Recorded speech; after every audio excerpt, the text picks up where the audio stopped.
px is equal x to the power 4 minus 3x square plus 4x plus 5 আৰু gx দিয়া আছে x square plus 1 minus x গতিকে আমি ইয়াক হৰণ কৰিম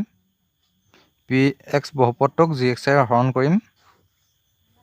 ইয়াত px এর মান লিখি লওঁ x to the power 4 minus 3x square plus 4x plus 5 আৰু যেহেতু gx দিয়া আছে x square plus 1 minus x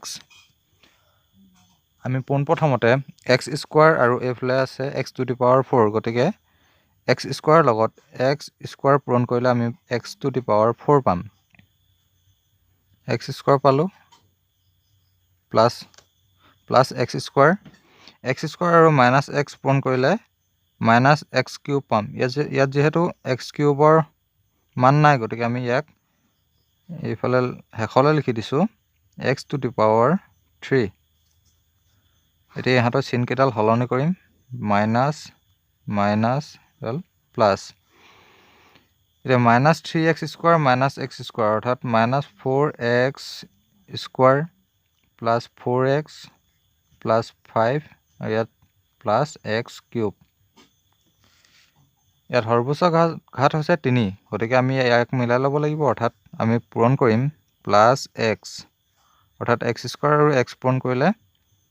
x cube পালো x আৰু plus 1 পূৰণ কৰিলে আমি পাম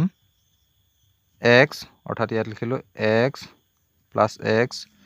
আৰু minus x পূৰণ কৰিলে আমি পাম minus x square চিন হলনি কৰিব লাগে plus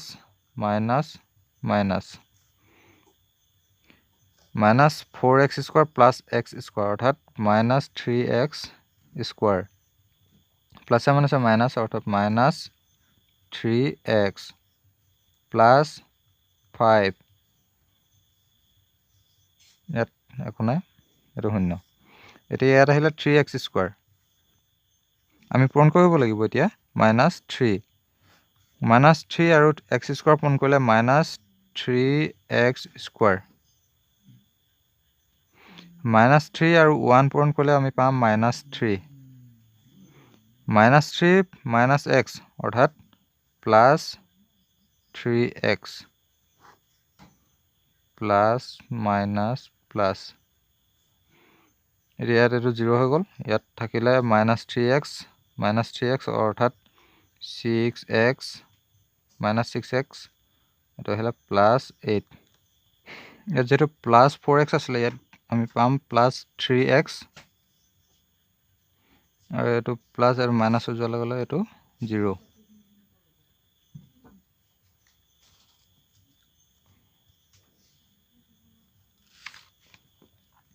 এটাকে ভাগফল হল x square plus x minus 3 আৰু ভাগশেষ 8